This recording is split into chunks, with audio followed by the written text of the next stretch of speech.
Erokamano ahinya Iko Wenga. Mane kama dachake twak tachako kodi Mheshimiwa Carol Omondi. Weche thoth. ODM wacho ni ok unyal riembowa e iye ka. Ata andika ne loso ka entiere kaunti ma Siaya, wacho ni sirkal ber ka entiere iye. Rowere madang'anyo go. Gin ging'anyo nade to ng'atgi manie iye kanyo. Ochal nade. Noseu mokalo. Sano sebedo higni 2 ka iseu. Nyabedo ni lau 1 hour. Kata 2 hours. Mathoth ahinya. Oselawi kachiel koda ka jo bura mamoko. Kinde magitie sani. Kiwinjo wach mantiere ni joma nokwongo dhi nonge blessing mar chama. Bosi yudo twak mora mora kotenore kod dhi maru kata loso kod tudruok kod jatend piny William Ruto ka sani koro ODM oriwore kod sirkal e tayo tend migepe mamoko. Erokamano Cleo. Iwinjo ni wan wadhi maonge blessing mar party.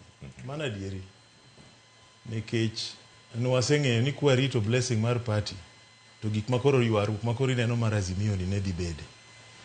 Nikech nitiere kaka Azimio gi ODM gin kaka coalition gi gik ma gisign. Koro gimoro ni nwadhi maonge blessing no to be sani ok ane ni lich ahinya kech jite ni kanyo. Nyocha wane swearing in mag joge manyocha obedo manyocha ogwele gine cabinet. Nyocha wan kanyo te nyaka Mheshimiwa Tandigi ni nyocha ni kanyo. Nyocha wan kanyo kod gite. Kora kiani nyocha gibiro gi blessing koso nyocha Atandi obira kende. To kadwa ketho sae gigo. Gima timre kata kana an kamu gik na kono uni Azimio to en gima themba apa ni na nyisi mano. Koro unyal neno Azimio en gima ma themba. Azimio ni kinene maber bang' yiero nitie jotelo moko e Azimio kapod nwayalo cases e Supreme Court mano dhi moromo gi President Ruto ka en president elect. Mane gi manyo association ko. Negidhi. Kapok to nonyisgi ni kudwa donjo, to donjo kapok Supreme Court ong'ado bura.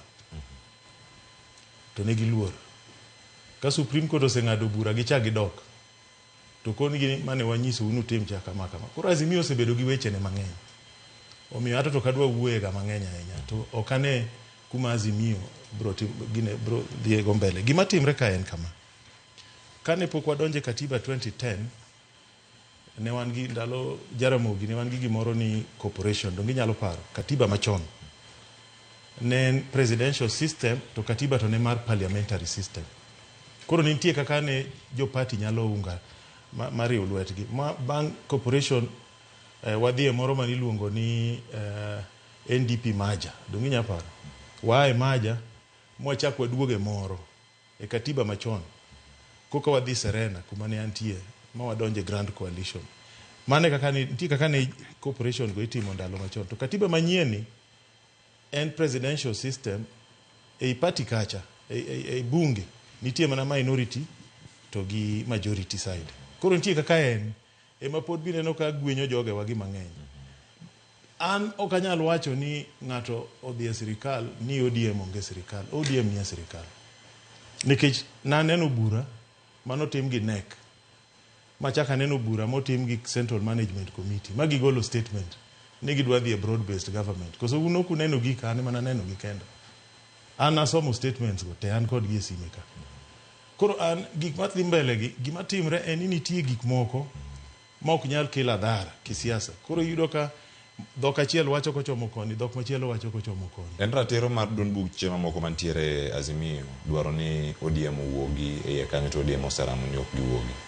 Ineno gima timre ODM kondiko maktaba mal adieri ni gine coalition arrangement kata any form of arrangement gi Kenya Kwanza nyaka giwe minority positions.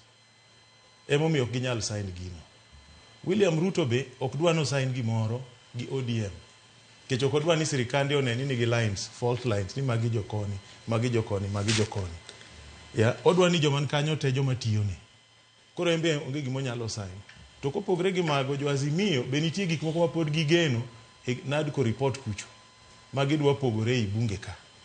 Emomiyo neno ka jomoko wacho ni gidhi, jomoko wacho ni rituru matin. Nitie gik moko mapod luorore ka to an gima sebet ka nyiso kani Azimio nitie kaka oganda luo wantie ji mang'eny mane Azimio mosechung kodwa motegno. To nikech wasebedo gi kwe kodgi wapogre gi kwe ji ogo riti gi kwe chieng' moro wachak warom gi kwe Haya. Erokamano.